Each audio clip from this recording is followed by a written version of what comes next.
নমস্কার। শুরু করছি আজকের গল্প অমর কথাশিল্পী শরৎচন্দ্র চট্টোপাধ্যায়ের নিষ্কৃতি। উপন্যাসটি ধারাবাহিকভাবে পাঠ করে শোনাবো। আজ প্রথম পর্ব। আমি এই অনুষ্ঠানে প্রখ্যাত সাহিত্যিকদের গল্প পাঠ করে শোনাচ্ছি। ভালো লাগলে চ্যানেলটি সাবস্ক্রাইব করুন, লাইক করুন, শেয়ার করুন, সঙ্গে থাকুন। শুরু করছি অমর কথাশিল্পী শরৎচন্দ্র চট্টোপাধ্যায়ের নিষ্কৃতি। আজ প্রথম পর্ব। ভবানীপুরের চাটুজ্যেরা 51 পরিবার। দুই সহোদর গিরিশ ও হরিশ এবং খুড়তুতো ছোট ভাই রমেশ।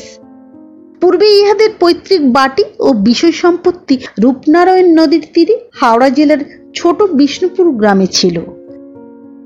তখন গিরিশের পিতা ভবানী চাটুর্যের অবস্থাও ভালো ছিল, কিন্তু হঠাৎ এক সময়ে রূপনারায়ণের এমনি প্রচন্ড ক্ষুধায় ভবানীর জমি জায়গা, পুকুর, বাগান গিলিতে শুরু করিলেন যে বছর 5-6 মধ্যে প্রায় কিছুই অবশিষ্ট রাখিলেন না। অবশেষে 7 পুরুষের বাস্তু ভিটাটি পর্যন্ত গলাধকরণ করিয়া এই ব্রাহ্মণকে সম্পূর্ণ নিঃস্ব করিয়া নিজের ত্রিসীমানা হইতে দূর করিয়া দিলেন। ভবানী সপরিবারে পলাইয়া আসিয়া ভবানীপুরে আশ্রয় গ্রহণ করিলেন। সেসব অনেক দিনের কথা। তাহার পর গিরিশ ও হরিশ উভয়ই উকিল হইয়াছেন, বিস্তর বিষয় আশয় অর্জন করিয়াছেন, বাটি প্রস্তুত করিয়াছেন। এক কথায় যাহা গিয়াছিল তাহার চতুর্গুণ ফিরাইয়া আনিয়াছেন। এখন বড় ভাই গিরিশের বাৎসরিক আয় প্রায় 24-25 হাজার টাকা। হরিশও 5-6 হাজার টাকা উপায় করেন, কিন্তু শুধু করিতে পারে নাই রমেশ।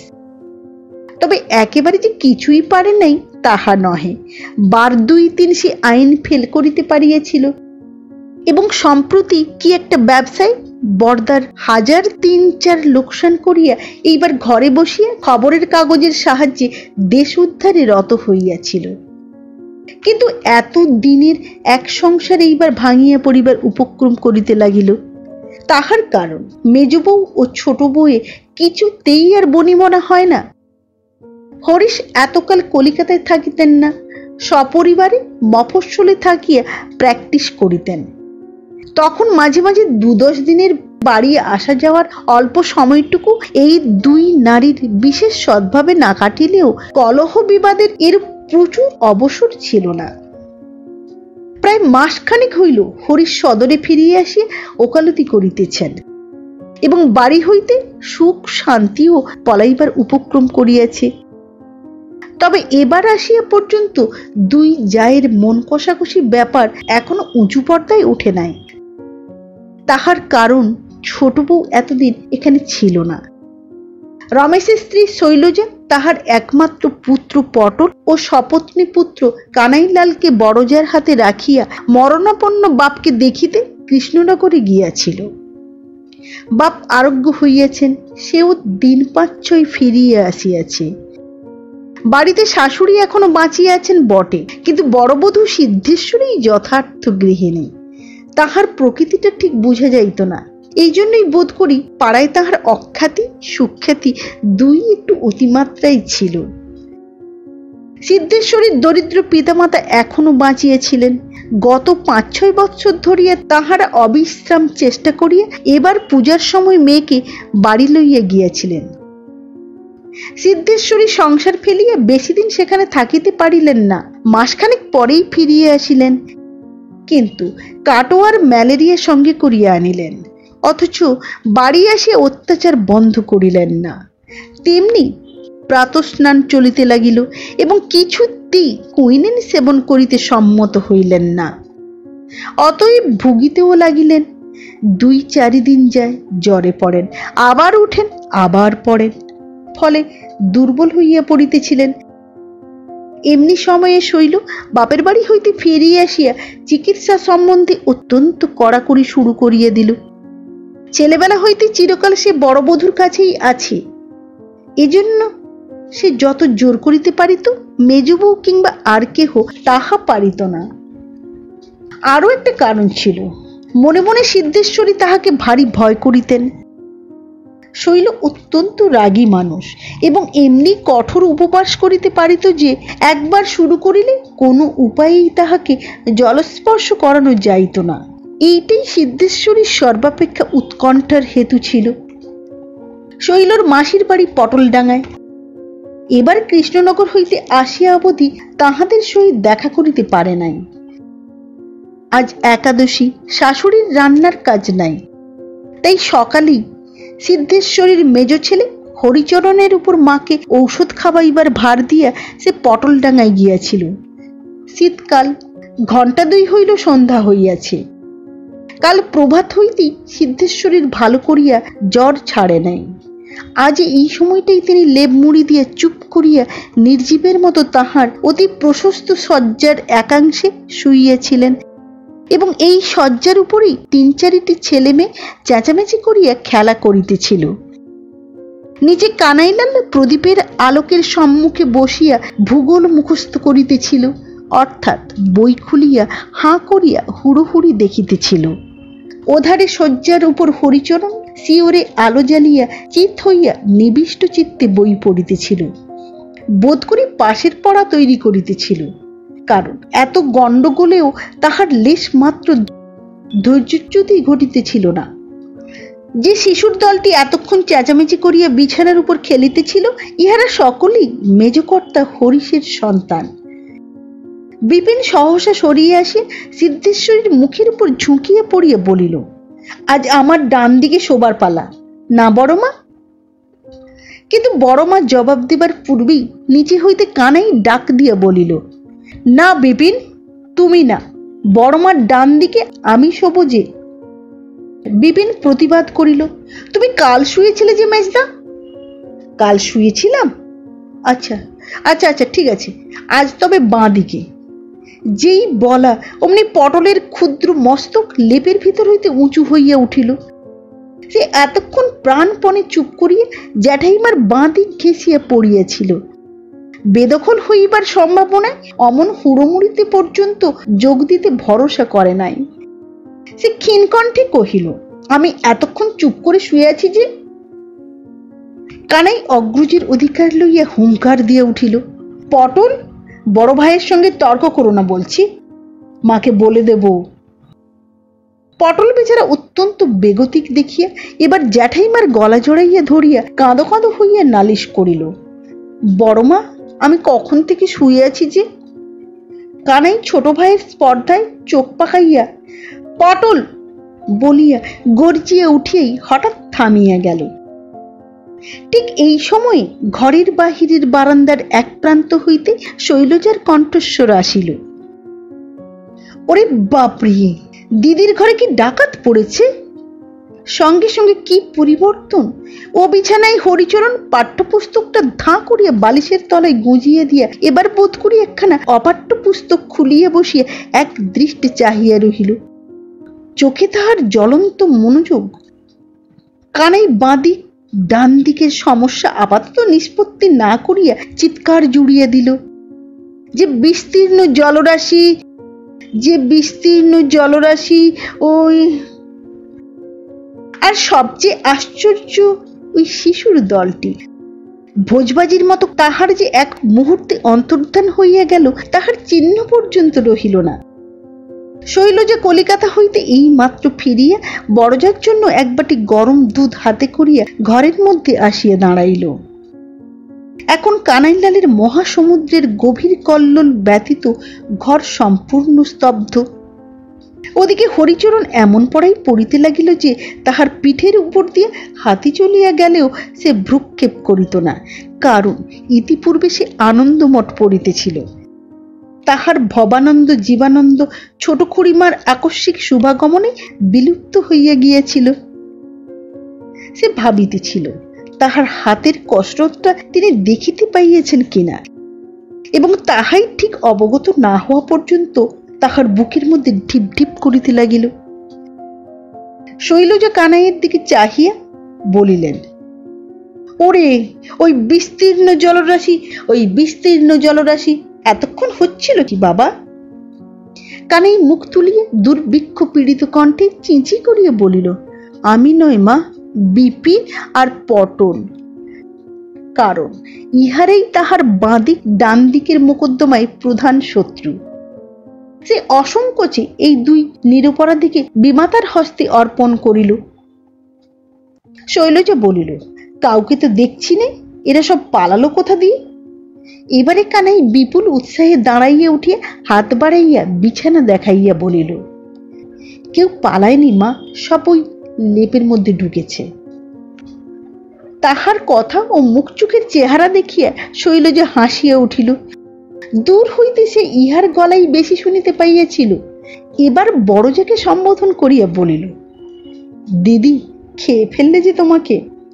হাত তোমার না ওঠে, একবার ধমকাতেও কি পারো না? ওরে, চল আমার সঙ্গে, বেরো, চল আমার সঙ্গে। সিদ্ধেশ্বরী কিছুক্ষণ চুপ করিয়াই ছিলেন। এখন মৃদুকণ্ঠে ঈষৎ বিরক্তভাবে বলিলেন, ওরা নিজের মনে খেলা করছে, আমাকে বা খেয়ে ফেলবে কেন? আর তোর সঙ্গে বা যাবে কেন? না না, আমার সামনে কাউকে তোর মারধর করতে হবে না, যা তুই এখান থেকে। লেপের ভেতর ছেলেরা হাঁপিয়ে উঠেছে, যা যা তুই এখান থেকে। শৈলজা একটুখানি হাসিয়া বলিল, আমি কি শুধুই মারধর করি দিদি? বড্ড করিস শৈল। ছোট বোনের মতো তিনি নাম ধরিয়ে ডাকিতেন। বলিলেন, তোকে দেখলে ওদের মুখ যেন কালিবর্ণ হয়ে যায়। আচ্ছা, যা না বাপু, তুই সমুখ থেকে যা, ওরা বেরুক একটু, আমি ওদের নিয়েই যাব। অমন করে দিবা রাত্রি জ্বালাতন করলে তোমার অসুখ সারবে না। পটল সবচেয়ে শান্ত, সে শুধু তার বড় মার কাছে শুতে পাবে, আর সবাইকে আজ থেকে আমার কাছে শুতে হবে। বলিয়া শৈলজা জজ সাহেবের মতো রায় দিয়ে বড় জায়ের দিকে চাহিয়া বলিল, তুমি এখন ওঠো, দুধ খাও। হ্যাঁ রে হরি, 6:30টার সময় তোর মাকে ঔষধ দিয়েছিস তো? প্রশ্ন শুনিয়া হরিচরণের মুখ পাণ্ডুর হইয়া গেল। সে সন্তান দিগের সঙ্গে এতক্ষণ বন জঙ্গলে ঘুরিয়া বেড়াইতেছিল, দেশ উদ্ধার করিতেছিল, তুচ্ছ ঔষধপত্রের কথা তার মনেও ছিল না। তাহার মুখ দিয়া কথা বাহির হইল না।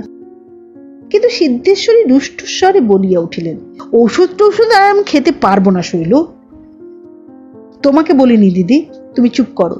বলিয়া হরিচরণের বিছানার অত্যন্ত সন্নিকটে সরিয়ে আসিয়া বলিল, তোকে জিজ্ঞাসা করছি, ঔষধ দিয়েছিলি?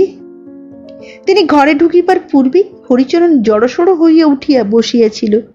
ভীত কণ্ঠে বলিল, মা খেতে চান না যে।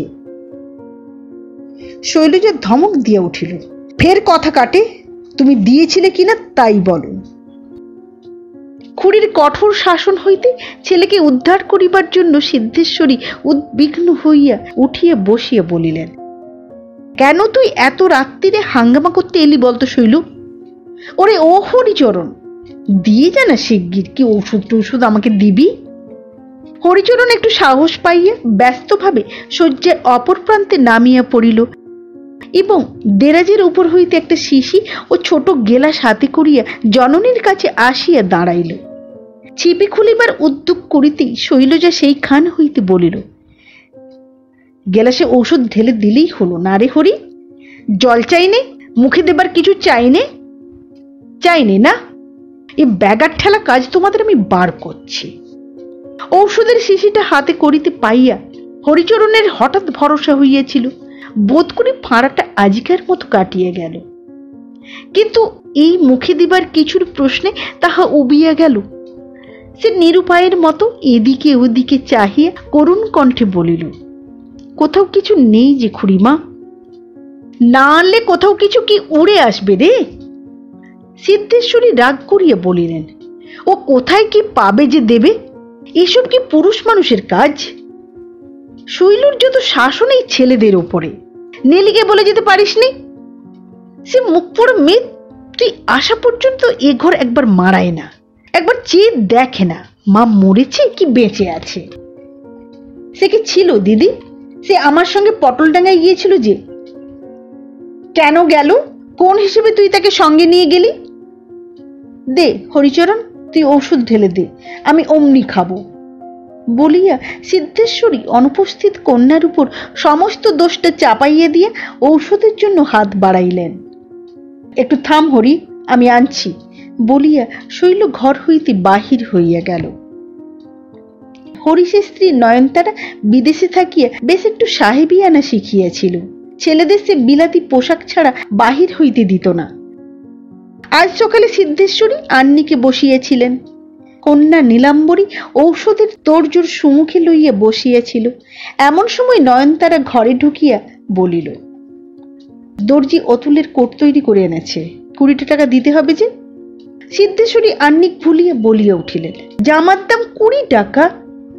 নয়নতারা একটু হাসিয়া বলিল, এর বেশি কি দিদি? আমার অতুলের একটি স্যুট তৈরি করতে 60-70 টাকা লেগে গেছে। স্যুট কথাটা সিদ্ধেশ্বরী বুঝিলেন না, চাহিয়া রহিলেন। নয়নতারা বুঝাইয়া বলিল, কোট, প্যান্ট, নেকটাই এইসব আমরা স্যুট বলি। সিদ্ধেশ্বরী ক্ষুব্ধভাবে মেয়েকে বলিলেন, নীলা, নীলা, তোর খুড়িমাকে ডেকে দে, টাকা বার করে দিয়ে যাক।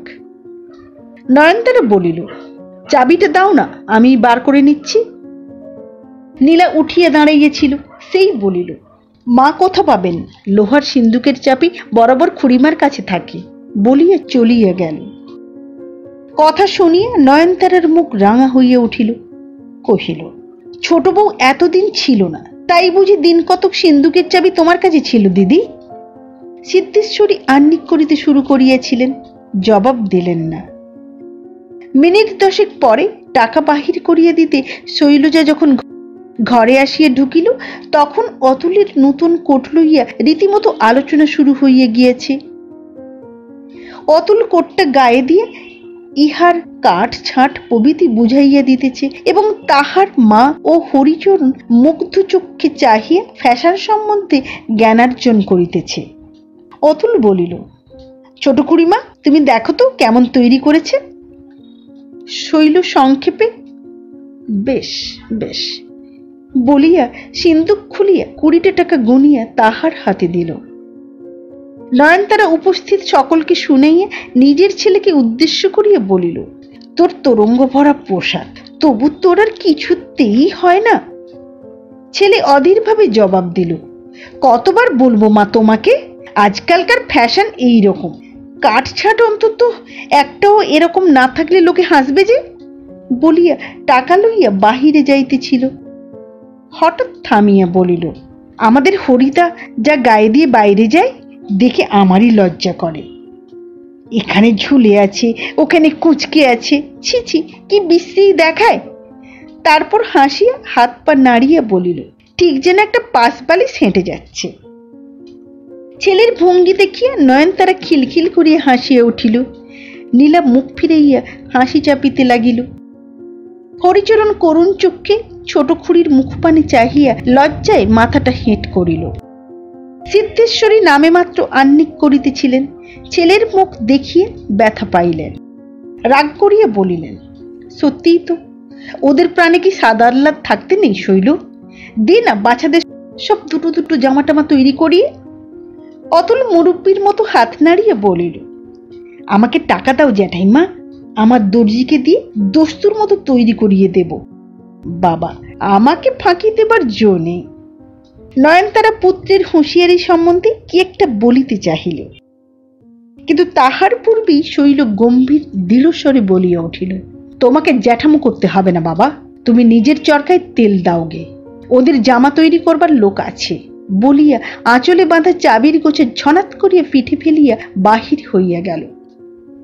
নয়নতারা সক্রোধে বলিল, দিদি, ছোট বউয়ের কথা শুনলে?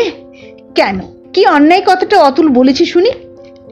সিদ্ধেশ্বরী জবাব দিলেন না, বোধ করে ইষ্টমন্ত্র জপ করিতেছিলেন, তাই শুনিতে পাইলেন না। কিন্তু শৈল শুনিতে পাইল। সে দুপা পিছাইয়া আসিয়া মেজজয়ের মুখের দিকে চাহিয়া বলিল, ছোট বউর কথা দিদি অনেক শুনেছে, তুমিই শোনোনি। অতুল ছোট ভাই হয়ে হরিকে যেমন করে ভ্যাঙালে আর তুমি খিলখিল করে হাসলে, ও আমার পেটের ছেলে হলে আজ ওকে আমি জ্যান্ত পুঁতে ফেলত। বলিয়া নিজের কাজে চলিয়া গেল। ঘর শুদ্ধ সবাই স্তব্ধ হইয়া রহিল। খানিক পরে নয়নতারা একটা নিঃশ্বাস ফেলিয়ে বড়জাকে সম্বোধন করিয়া বলিল, দিদি, আজ আমার অতুলের জন্মবার, আর ছোট বউ যা মুখে এলো তাই বলে গাল দিয়ে গেল। সিদ্ধেশ্বরী দুই জায়ের কলহের সূচনায় নিঃশব্দে সভয়ে ইষ্ট নাম জপিতে লাগিলেন। নয়নতারা জবাব না পাইয়া পুনরায় কহিল, তুমি নিজে কিছু না করে দিলে আমাদেরই যা হোক একটা উপায় করে নিতে হবে। তথাপি সিদ্ধেশ্বরী কথা কহিলেন না। তখন নয়নতারা ছেলেকে লইয়া ধীরে ধীরে বাহির হইয়া গেল। কিন্তু মিনিট 10 পরে সিদ্ধেশ্বরী আন্ডিক সারিয়া গাত্রস্থান করিতেই মেজবউ ফিরিয়া এসে দাঁড়াইল। কবাটের আড়ালে অপেক্ষা করিতেছিল মাত্র। সিদ্ধেশ্বরী সভয়ে শুষ্ক মুখে জিজ্ঞাসা করিলেন, কি মেজবউ?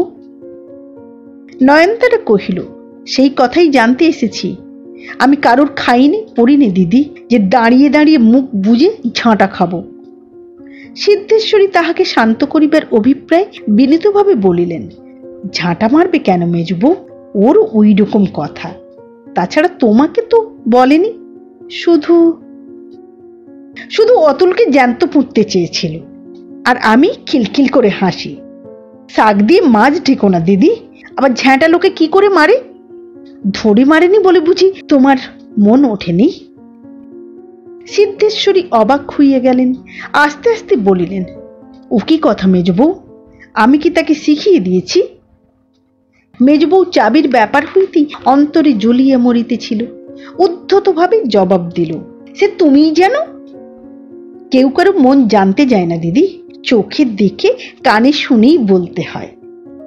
আমরা নতুন লোক, তোমার সংসারে এসে পড়ে যদি আপদ বালাই হয়ে থাকি, বেশ তো, তুমি নিজে বললেই তো ভালো হয়, আরেকজনকে লেলিয়ে দেওয়া কেন? এই অভিযোগের উত্তর সিদ্ধেশ্বরীর মুখে জোগাইল না। তিনি বিফলের মতো চাহিয়া রহিলেন। মেজবউ অধিকতর কঠোর স্বরে কহিল, আমরাও ঘাস খাইনি দিদি, সব বুঝি, কিন্তু এমন করে না তাড়িয়ে দুটো মিষ্টি কথায় বিদায় করলেই তো দেখতে শুনতে ভালো হয়। আমরাও সম্মানে চলে যাই। উফ, উনি শুনলে একেবারে আকাশ থেকে পড়বেন। যাকে তাকে বলে বেড়ান। আমাদের বউ ঠাকুরন মানুষ নয়, সাক্ষাৎ ঠাকুর দেবতা। সিদ্ধেশ্বরী কাঁদিয়া ফেলিলেন। রুদ্ধস্বরে বলিলেন, এমন অপবাদ আমার শত্রুরেও তো দিতে পারে না মেজবউ। এসব কথা ঠাকুরপোকে শোনানোর চেয়ে আমার মরণ ভালো। তোমরা এসেছো বলে আমার কত আহ্লাদ। আমার কানাই পটলকে আনো, আমি তাদের মাথায় হাত দিয়ে। কথাটা শেষ হইল না। শৈল এক বাটি দুধ লইয়া ঘরে ঢুকিয়ে বলিল, অনেক হয়েছে, একটু দুধ খাও দিদি। সিদ্ধেশ্বরী কান্না ভুলিয়া চেঁচাইয়া উঠিলেন, বেরো আমার মুখ থেকে, বেরো, দূর হয়ে যা। হঠাৎ শৈল থতমত খাইয়া চাহিয়া রহিল। তোর যা মুখে আসবে তাই লোককে বলবি কেন? কাকে কি বলেছি দিদি?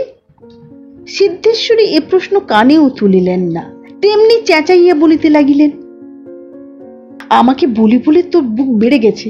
কে তোর কথার ধার ধারেলা? সবাইকে তুই দিদি পেয়েছিস? দূর হ আমার মুখ থেকে, দূর হ। শৈল সহজভাবে বলিল, আচ্ছা আচ্ছা আচ্ছা, ঠিক আছে, দুধ খেয়ে নাও, আমি যাচ্ছি। এ বাড়িটাই আমার দরকার। তাহার নিরুদ্বিগ্ন কথা শুনিয়ে সিদ্ধেশ্বরী অগ্নিমূর্তি হইয়া উঠিলেন। খাবো না, কিচ্ছু খাবো না, তুই যা, তুই যা, বেরো। হয় তুই বাড়ি থেকে বেরো, না হয় আমি বেরোই। দুটোর একটা না করে আমি জলস্পর্শ করব না। শৈল তেমনি সহজ গলায় বলিল, আমি এই সেদিন এসেছি দিদি, এখন যেতে পারবো না। তার চেয়ে বরং তুমি গিয়ে আর দিন কত কাটোয়ে থাকো গে। কাছেই গঙ্গা, অমনি বার করে নিয়ে গেলেই হবে। আচ্ছা মেজদি, কি তুচ্ছ কথা নিয়ে সকালবেলা তোলপাড় করছো বলো তো? জ্বরে জ্বরে দিদি আদমরা হয়ে রয়েছে, ওকে কেন বিঁধছ? আমি যদি দোষ করে থাকি আমাকে বললেই তো হয়। কি হয়েছে বলো? সিদ্ধেশ্বরী চোখ মুছিয়ে হাসিয়ে বলিল, আজ অতুলের জন্মদিন, কেন তুই বাছাকে অমন কথা বললি? শৈল হাসিয়া উঠিল, ও এই, কিছু ভয় করো না মেজদি, তোমার মতো আমিও তো মা। আমার হরিচরণ, কানু, পটল যেমন, অতুলও তেমনি। মায়ের কথায় গাল লাগে না মেজদি। আচ্ছা, আমি তাকে ডেকে আশীর্বাদ করছি। নাও দিদি, তুমি খেয়ে নাও, আমি কড়া চড়িয়ে এসেছি। সিদ্ধেশ্বরীর মুখের কান্নার সঙ্গে হাসি ফুটিয়ে উঠিল। বলিলেন, আচ্ছা, তোর মেজদির কাছেও ঘাটমান, তুই তাকেও মন্দ বলেছিস।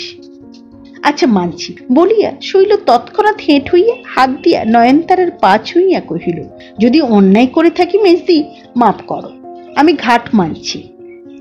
নয়নতারা হাত বাড়াইয়া তাহার চিবুক স্পর্শ করিয়া চুম্বন করিয়া মুখখানা হাড়ির মতো করিয়া চুপ করিয়া রহিল। সিদ্ধেশ্বরীর বুকের ভারী বোঝা নামিয়া গেল।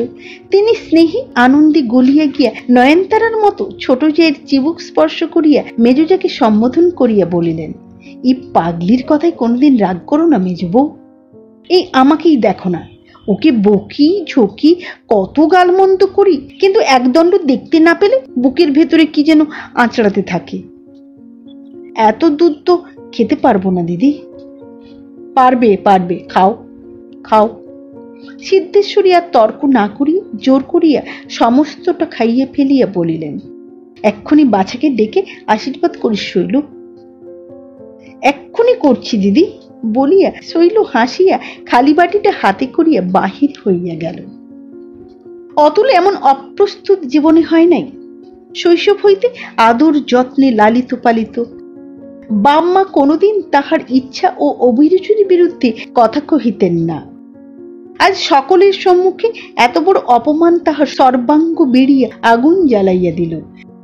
সে বাহিরে আসিয়া নতুন কোটটা মাটিতে ছুঁড়িয়ে ফেলিয়ে দিয়া প্যাঁচার মতো মুখ করিয়া বসিল। আজ হরিচরণের সম্পূর্ণ সহানুভূতি ছিল অতুলের ওপর, কারণ তাহারই ওকালতি করিতে গিয়ে সে লাঞ্ছিত হইয়াছে। তাই সেও তাহার পাশে আসিয়া মুখ ভারী করিয়া বসিল। ইচ্ছাটা তাহাকে সান্ত্বনা দেয়, কিন্তু সময়োপযোগী একটা কথাও খুঁজিয়ে না পাইয়া মৌন হইয়া রহিল। কিন্তু অতুলের আর তো চুপ করিয়া থাকা চলে না, কারণ অপমানটাই এক্ষেত্রে তাহার একমাত্র ক্ষোভের বস্তু নয়। সে বিদেশ হইতে অনেক ফ্যাশন, অনেক কোট প্যান্ট নেকটাই লইয়া ঘরে ফিরিয়াছে, নানা রকমে অনেক উঁচুতে তুলিয়া নিজের আসন বাঁধিয়াছে। আজ ছোট খুড়িমার একটা তিরস্কারের ধাক্কায় অকস্মাৎ সমস্ত ভাঙিয়া চুরিয়া একাকার হইয়া যায় দেখিয়া সে উৎকণ্ঠায় চঞ্চল হইয়া উঠিল।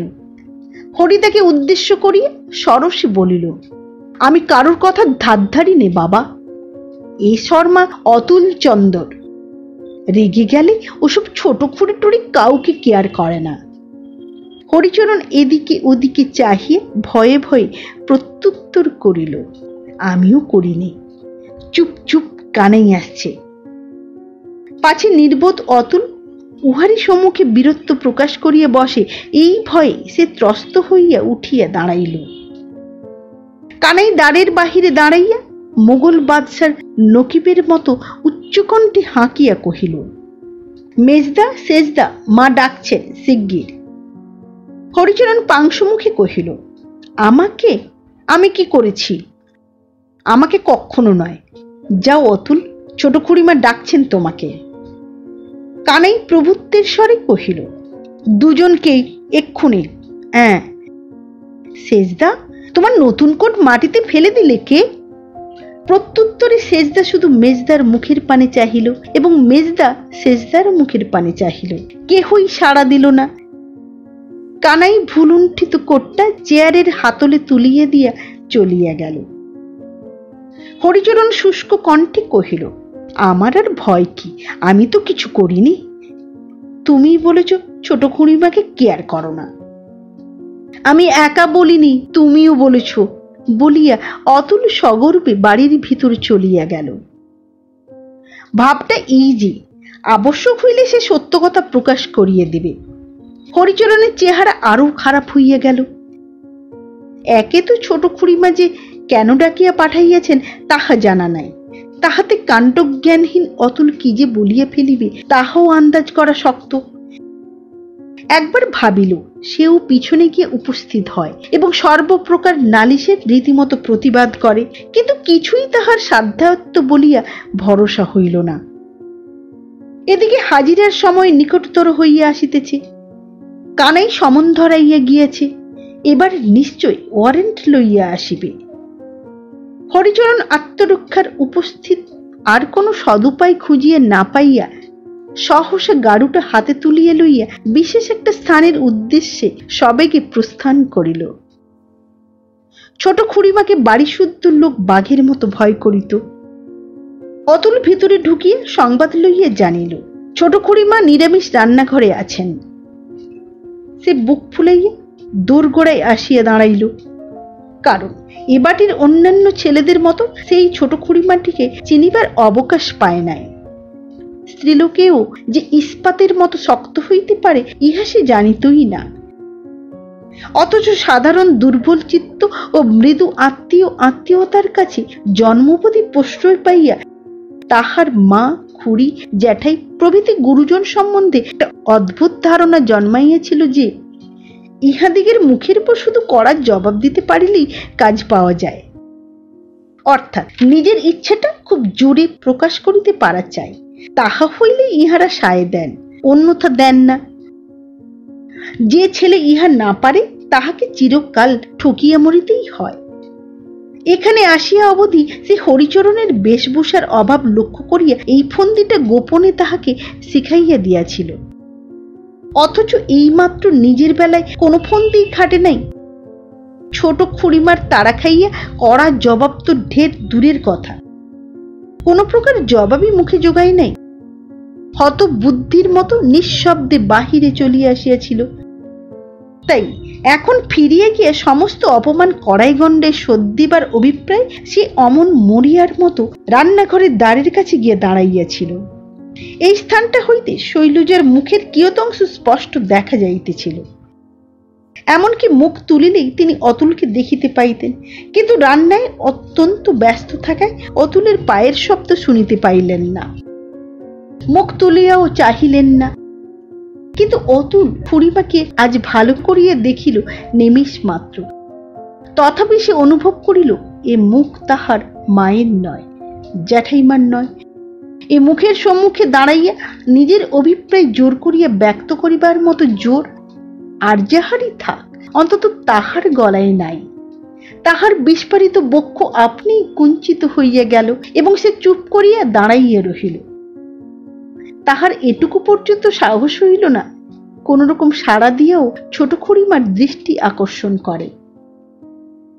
নীলা কি কাজে এই দিকে আসিতেছিল, হঠাৎ শেষদার পায়ের দিকে চাহিয়া সে থমকাইয়া জিভ কাটিয়ে দাঁড়াইল এবং অলক্ষ্যে থাকিয়ে ভীত ব্যাকুল ইঙ্গিতে পুনঃ পুনঃ তাহাকে জানাইতে লাগিল জুতা পায়ে দিয়া দাঁড়াইবার স্থান ওটা নয়। ছোট খুড়িমার আনত মুখের প্রতি কটাক্ষে দৃষ্টিপাত করিয়া অতুল অন্তরে কণ্টকিত হইয়া উঠিল। একবার মনে করিল নিঃশব্দে সরিয়া যায়, একবার ভাবিল জুতা জোড়াটা হাতে তুলিয়া লইয়া উঠানে ছুঁড়িয়া ফেলিয়া দেয়। কিন্তু ছোট বোনের সম্মুখে ভয়ের লক্ষণ প্রকাশ করিতে তাহার অত্যন্ত লজ্জাবোধ হইল। এই নিষেধটা সে যথার্থই জানিত না এবং স্পর্ধাপূর্বক তাহা অমান্যও করে নাই। কিন্তু পিতামাতার কাছে নিরন্তর অবারিত ও অসঙ্গত প্রশ্রয়ে তাহার অভিমান এতই সূক্ষ্ম তীব্র হইয়া উঠিয়াছিল যে একটা কাজ করিয়া ফেলিয়া শেষে ভয়ে পিছাইয়া দাঁড়াইতে তাহার মাথা কাটা যাইত। ভীত বিবর্ণ মুখে সেইখানে দাঁড়াইয়া নিজের সর্বনাশ উপলব্ধি করিয়াও সে অভিমানী দুর্যোধনের মতো সুচাগ্র ভূমিও পরিত্যাগ করিতে পারিল না। শৈলজা মুখ তুলিল, সস্নেহে মৃদু হাসিয়া বলিল, অতুল এসেছিস? দাঁড়া বাবা দাঁড়া। ও কি রে, জুতো পায়ে, নিচে যা। বাড়ির আর কোনো ছেলে অনুরূপ অবস্থায় শৈলজার হাতে এত সহজে নিষ্কৃতি পাইলে ছুটিয়া পলাইয়া বাঁচিত, কিন্তু অতুল ঘাড় গুঁজিয়া দাঁড়াইয়া রহিল। শৈলজা উঠিয়া দাঁড়াইয়া বলিল, জুতো পায়ে দিয়ে এখানে আসতে নেই অতুল, নিচে যাও। অতুল শুষ্ক মুখে ক্ষীণস্বরে কহিল, আমি তো চৌকাঠের বাইরে দাঁড়িয়ে আছি, এখানে দোষ কি? শৈলজা ধমকাইয়া উঠিল, দোষ আছে, যাও। অতুল তথাপি নড়িল না। সে মানস চক্ষে দেখিতে লাগিল হরিচরণ, কানাই, বিপিন প্রভৃতি আড়াল হইতে তাহার লাঞ্ছনা উপভোগ করিতেছে। তাই বজ্জাত ঘোড়ার মতো ঘাড় বাঁকাইয়া বলিল, আমরা চচুড়ার বাড়িতে তো জুতো পায়ে দিয়েই রান্না করে যেতুম, এখানে চৌকাটের বাইরে দাঁড়ালে কিচ্ছু দোষ নেই। ইহার স্পর্ধা দেখিয়ে শৈলজা দুঃসহ বিস্ময়ে স্তব্ধ হইয়া দাঁড়াইয়া রহিল। শুধু তাহার দুই চোখ দিয়া যেন আগুন ফুটিয়া বাহির হইতে লাগিল। ঠিক এই সময় হরিচরণের বড় ভাই মনীন্দ্র ডাম্বেল ও মুগুর ভাজিয়া ঘরমাক্ত কলবরে বাহিরে যাইতেছিল। শৈলজার চোখের দিকে চাহিয়া সবিস্ময়ে জিজ্ঞাসা করিল, কি হয়েছে খুড়িমা? ক্রোধে শৈলজার মুখ দিয়ে স্পষ্ট কথা বাহির হইল না। নীলা দাঁড়াইয়াছিল, অতুলের পায়ের দিকে আঙুল দিয়ে দেখাইয়া বলিল, সেজদা জুতো পায়ে দিয়ে দাঁড়িয়ে আছে, কিছুতে নামবে না। মনীন্দ্র হাঁকিয়া কহিল, এই অতুল, নেবে আয়।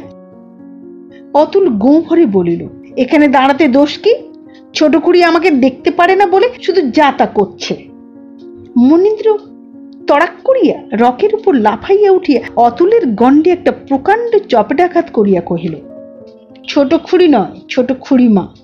করছে নয়, করছেন বলতে হয়, ইতুয়া কোথাকার। একে মনীন্দ্র পালোয়ান লোক, চরের ওজনটাও ঠিক রাখিতে পারে নাই। অতুল চোখে অন্ধকার দেখিয়ে বসিয়া পড়িল। মনীন্দ্র ভারী অপ্রতিভ হইয়া গেল। এতটা আঘাত করা সে ইচ্ছাও করে নাই, আবশ্যকও মনে করে নাই। ব্যস্তভাবে ঝুঁকিয়া পড়িয়া তাহার হাত দুটা ধরিয়া দাঁড় করাইয়া দিবা মাত্রই অতুল ক্রোধোন্মত্ত চিতা বাঘের মতো মনীন্দ্রের গায়ের উপর লাফাইয়া পড়িল। আঁচড়াইয়া কামড়াইয়া এমন সকল মিথ্যা সম্পর্ক ধরিয়া ডাকিতে লাগিল, যাহা হিন্দু সমাজে থাকিয়া জ্যাঠতো খুড়তো ভাইয়ের মধ্যে হওয়া সম্পূর্ণ অসম্ভব। মনি প্রথমটা বিস্ময়ে একেবারে হতবুদ্ধি হইয়া গেল। সে মেডিকেল কলেজের উঁচু ক্লাসে পড়ে এবং বয়সে ছোট ভাইয়ের চেয়ে অনেকটাই বড়। তাহারা বড় ভাইয়ের সম্মুখে দাঁড়াইয়া চোখ তুলিয়া কথা কহিতে পারে না। এ বাড়িতে ইহাই সে চিরকাল দেখিয়া আসিয়াছে। কেহ যে এই সমস্ত অকথ্য অশ্রাব্য গালিগালাজ উচ্চারণ করিতে পারে, ইহা তাহার কল্পনারও অগোচর। আর তাহার হিতাহিত জ্ঞান রহিল না। অতুলের ঘাড় ধরিয়া সজোরে তাহাকে শানের উপর নিক্ষেপ করিয়া লাথি মারিয়া মারিয়া ঠেলিয়া উপর হইতে প্রাঙ্গণের উপর ফেলিয়া দিল। কানাই, বিপিন, পটল প্রভৃতি ছোট ছোট ছেলে মেয়েরা রই রই শব্দে চিৎকার করিয়া উঠিল। মনীন্দ্রের মা সিদ্ধেশ্বরী আহ্নিক ফেলিয়া ছুটিয়া আসিলেন। মেজবউ নির্জন ঘরে বসিয়া গোটা দুই সন্দেশ গালে দিয়া জল খাইবার উদ্যোগ করিতেছিলেন। গোলমাল শুনিয়া বাহিরে আসিয়া একেবারে নীলবর্ণ হইয়া গেলেন। মুখের সন্দেশ ফেলিয়া দিয়া মরা কান্না তুলিয়া ঝাঁপাইয়া আসিয়া ছেলের বুকের উপর উপুর হইয়া পড়িলেন। সমস্তটা মিলিয়ে এমন একটা গণ্ডগোল উঠিল যে বাহির হইতে কর্তারা কাজকর্ম ফেলিয়া ছুটিয়া আসিয়া উপস্থিত হইলেন। শৈলজা রান্নাঘর হইতে মুখ বাড়াইয়া বলিল, মণি, তুই বাইরে যা বলিয়া পুনরায় নিজের কাজে মন দিল। মণি নিঃশব্দে চলিয়া গেল। তাহার পিতা মেজবউয়ের উন্মাদ ভঙ্গি দেখিয়া লজ্জা পাইয়া প্রস্থান করিলেন। এই মহামারী ব্যাপার কতকটা শান্ত হইয়া গেলে হরিশ ছেলেকে প্রশ্ন করিলেন। অতুল কাঁদিতে কাঁদিতে ছোট খুড়ির প্রতি সমস্ত দোষারোপ করিয়া কহিল, ও বরদাকে মারতে শিখিয়ে দিলে, ইত্যাদি ইত্যাদি। হরিশ চিৎকার করিয়া বলিলেন, ছোট বৌমা, মণিকে তুমি যে খুন করতে শিখিয়ে দিলে কেন শুনি? নীলা রান্নাঘরের ভিতর হইতে ছোট খুড়ির হইয়া জবাব দিল, সেজদা কথা শোনেননি আর বরদাকে গালাগালি দিয়েছেন তাই। নয়নতারা ছেলের তরফ হইতে বলিল, তবে আমিও বলি ছোট বউ, তোমার হুকুমে ওকে মেরে ফেলছিল বলেই প্রাণের দায়ে ও গাল দিয়েছে, নইলে গাল দেবার ছেলে তো আমার অতুল নয়। নয় তো বলিয়া সায় দিয়া হরিশ আরো ক্রুদ্ধ স্বরে জানিতে চাহিলেন, তোর ছোট খুড়িকে জিজ্ঞাসা কর নীলা, উনি কে যে অতুলকে মারতে হুকুম দেন? কথা যখন ওনা শুনছিল তখন কেন আমাদের কাছে নালিশ না করা হলো? আমরা উপস্থিত থাকতে উনি শাসন করতে গেলেন কেন? নীলা এই তিনটি প্রশ্নের একটারও উত্তর দিল না। সিদ্ধেশ্বরী এতক্ষণ বারান্দার একধারে অবসন্নের মতো চুপ করিয়া বসিয়াছিলেন। তাহার পীড়িত দেহে এই উত্তেজনা অত্যধিক হইয়া পড়িয়াছিল। একে তো এ সংসারে তিনি ছেলে পুলে মানুষ করা ছাড়া সহজে কোনো বিষয়েই কথা কহিতে চাহিতেন না, কারণ তাহার মনে মনে বিশ্বাস ছিল ভগবান এ বাটির সম্বন্ধে সুবিচার করেন নাই, তাহাকে বড়বধূ এবং গৃহিণী করিয়াও উপযুক্ত বুদ্ধি দেন নাই, অথচ শৈলকে সকলের ছোট এবং ছোট বউ করিয়াও রাশি প্রমাণ বুদ্ধি দিয়াছেন। হিসাব করিতে, চিঠিপত্র লিখিতে, কথাবার্তা কহিতে, রোগে শোকে চারিদিকে নজর রাখিতে, সকলকে শাসন করিতে, রাঁধিতে, বাড়িতে, সাজাইতে, গুছাইতে ইহার জুড়ি নাই। তিনি প্রায়ই বলিতেন, শৈল শৈল আমার পুরুষ মানুষ হইলে এতদিনে জজ হইত। সেই শৈলকে যখন মেজকর্তা কটূক্তি করিতে লাগিলেন, তখন হঠাৎ বোধ করি ভগবান তাহার মাথার মধ্যে গৃহিণীর কর্তব্য বুদ্ধি গুঁজিয়ে দিয়ে গেলেন। সিদ্ধেশ্বরী একটু রুক্ষস্বরে বলিয়া ফেলিলেন, বেশ তো মেজ ঠাকুরপো, তাই যদি হয় তবে তুমিই বা আমাদের কাছে নালিশ না করে নিজে শাসন করছো কেন? মা বেঁচে, আমি বেঁচে, ঝি বউকে শাসন করতে হয় আমরা করব। তুমি পুরুষ মানুষ, ভাসুর, ও কি কথা? বাইরে যাও, লোকে শুনলে বলবে কি? হরিশ লজ্জা পাইয়া বলিলেন, তুমি সব দিকে দৃষ্টি রাখলে ভাবনা কি বউ ঠাকুরন? বউ ঠাকুরন, তাহলে কি একজন আরেকজনকে বাড়ির মধ্যে হত্যা করে ফেলতে পারে? বলিয়া বাইরে যাইবার উপক্রম করিতেই তাহার স্ত্রী বাধা দিয়া বলিলেন, বেশ তো, দাঁড়িয়ে দেখুই না উনি ঝি বউকে কেমন শাসন করেন। হরিশ সে কথার আর জবাব না দিয়া বাহিরে চলিয়া গেলেন। দিন পাঁচেক পরে সকাল হইতেই মেজগিন্নিদের জিনিসপত্র বাঁধা ছাঁধা হইতেছিল। সিদ্ধেশ্বরী তাহা লক্ষ্য করিয়া দ্বারের বাহিরে আসিয়া দাঁড়াইলেন। মিনিট খানিক নিঃশব্দে চাহিয়া থাকিয়া কহিলেন, আজ এসব কি হচ্ছে মেজবউ? নয়নতারা উদাসভাবে জবাব দিল, দেখতেই তো পাচ্ছ। তা তো পাচ্ছি মেজবউ, কোথায় যাওয়া হবে? নয়নতারা তেমনি ভাবে কহিল, যেখানে হোক। তবু কোথায় শুনি? কি করে জানবো দিদি কোথায়? উনি বাসা ঠিক করতে বেরিয়েছেন, ফিরে না এলে তো বলতে পারি নে। বউ, তোমার ভাসুর শুনেছেন? তাকে শুনিয়ে কি হবে? যার শোনা দরকার সেই ছোট গিন্নি শুনেছেন, আড়ালে দাঁড়িয়ে একবার দেখেও গেছেন। এটা নয়নতারার মিছে কথা। শৈলজার এই সকালবেলাটায় নিঃশ্বাস ফেলিবার অবকাশ থাকে না, সে কিছুই জানিত না। সিদ্ধেশ্বরী ক্ষণকাল মৌন থাকিয়া বলিলেন, দেখো মেজবউ, এই ভাসুরের মানমর্যাদা তোমরা বুঝলে না, কিন্তু বাইরের লোককে জিজ্ঞাসা করলে শুনতে পাবে। অনেক জন্ম জন্মান্তরের তপস্যার ফলেই এমন ভাসুর পাওয়া যায়, নইলে পাওয়া যায় না। নয়নতারা সহসা উদ্দীপ্ত হইয়া উঠিল, বলিল, আমরা কি সে কথা জানি না দিদি? দুজনে দিবা রাত্রি বলা বলি করি। শুধু ভাসুর নয়, অনেক পুণ্যে এমন বড় যা মেলে। তোমার বাড়িতে আমরা ঘর দোর ঝাড় দিয়ে চাকরদের মতো থাকতে পারি, কিন্তু এখানে আরেক দণ্ড বাস করতে পারবো না দিদি। আজ নয়নতারার কণ্ঠস্বরে এমন একটু আন্তরিকতার আভাস সিদ্ধেশ্বরী কানে বাজিল যে তিনি আর্দ্র হইয়া পড়িলেন। কহিলেন, এ আমার বাড়ি তো নয় মেজবউ, বাড়ি তোমাদেরই। কোনো মতে তোমাদের আমি আর কোথাও যেতে দিতে পারবো না। নয়নতারা ঘাড় নাড়িয়া করুণ কণ্ঠে কহিল, যদি কখনো ভগবান তেমন দিন দেন দিদি, তাহলে তোমার কাছে এসেই আমরা থাকবো, কিন্তু এখানে একটি দিনও আর থাকতে বলো না দিদি। আমার অতুল হয়েছে সকলের চক্ষুশূল, অনুমতি দাও, তাকে নিয়ে আমরা সরে যাই। সিদ্ধেশ্বরী অত্যন্ত ক্ষুব্ধ হইয়া বলিলেন, সে কি কথা মেজবউ? দৈবাত একদিন একটা কাণ্ড হয়ে গেছে বলে কি সেই কথা মনে রাখতে আছে? অতুল আমাদের ছেলে।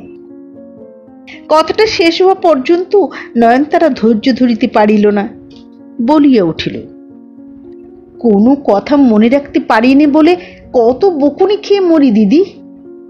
ওই যখন হলো তখনই হাউমাউ করে কেঁদে কেটে মরি, কিন্তু একদণ্ড পরে আমি যে গঙ্গা জল সেই গঙ্গা জল। একটি কথাও আমার আর স্মরণ থাকে না। আমি তো সমস্ত ভুলেই গিয়েছিলুম। কিন্তু রাগ করতে পাবে না দিদি, তুমি যতই বলো আমাদের ছোট বউ সহজ মেয়ে নয়, বাড়ি শুদ্ধ সবাইকে শিখিয়ে দিয়েছে। সেই থেকে কেউ আমার অতুলের সঙ্গে কথাটি কয় না। বাছা মুখ চুন করে বেড়ায় দেখেই তো জিজ্ঞাসা করে শুনতে পেলুম। না দিদি, এখানে আমাদের থাকা চলবে না। এক বাড়িতে থেকে ছেলে আমার অমন মন গুমড়ে গুমড়ে বেড়ালে ব্যামোতে পড়বে যে, তার চেয়ে অন্য কোনো স্থানে চলে যাওয়াই মঙ্গল। তারও হাড় জুড়োয় আমি দুটো নিঃশেষ ফেলে বাঁচি বলিয়া ছেলের দুঃখে নয়নতারার চোখ দিয়া দুফোঁটা জল গড়াইয়া পড়িল। তাহা সিদ্ধেশ্বরীকেও গলাইয়া দিল। কোনো দুঃখ সহিবার ক্ষমতাই তাহার ছিল না। আঁচল দিয়া মেজবউর চোখের জল মুছাইয়া দিয়া সিদ্ধেশ্বরী চুপ করিয়া বসিয়া রহিলেন। নিঃশব্দে এত বড় কঠিন শাস্তি দিবার এত সহজ কৌশল যে সংসারে থাকিতে পারে, তাহা তিনি কল্পনা করিতেও পারিতেন না। দীর্ঘ নিঃশ্বাস ফেলিয়া বলিলেন, আহারে বাছা আমার, বাড়িতে কেউ কি অতুলের সঙ্গে কথা কয় না মেজবউ? নয়নতারাও একটা দীর্ঘ নিঃশ্বাস ফেলিয়া বলিল, জিজ্ঞেস করেই দেখো না দিদি। হরিচরণকে সেইখানে ডাকাইয়া আনিয়া সিদ্ধেশ্বরী প্রশ্ন করিলেন। হরিচরণ তেজের সহিত তৎক্ষণাৎ জবাব দিল, ও ছোট লোকটার সঙ্গে কে কথা কইবে মা? বরদাকে যা মুখে আসে তাই বলে, ছোট খুড়িমাকে গালাগালি দেয়। সিদ্ধেশ্বরী হঠাৎ প্রত্যুত্তর করিতে পারিলেন না। একটু পরে কহিলেন, যা হয়ে গেছে তার আর উপায় কি হরি? যাও ডেকে কথা কওগে, যাও ডেকে কথা কওগে। হরিচরণ মাথা নাড়িয়া বলিল, ওর কথা বলবার ভাবনা নেই মা। পাড়ার আস্থা বলে অনেক গাড়োয়ান আছে, সেইখানে যাক, ঢের বন্ধু বান্ধব জুটে যাবে। নয়নতারা জ্বলিয়ে উঠিয়ে বলিল, তোর মুখ তো নেহাত কম নয় হরি, তুই এমন কথা আমাদের বলিস? আচ্ছা ঠিক আছে, সেই ভালো, আমরা গাড়োয়ানদের সঙ্গেই মেলামেশা করতে যাব। ওঠো দিদি, জিনিসপত্রগুলো চাকরটা বেঁধে ছেঁধে নিক। হরিচরণ মায়ের দিকে চাহিয়ে বলিল, অতুল সকলের সম্মুখে দাঁড়িয়ে কান মলবে, নাক্ষর দেবে, তবে আমরা কথা কব, তা নইলে ছোট খুড়িমা।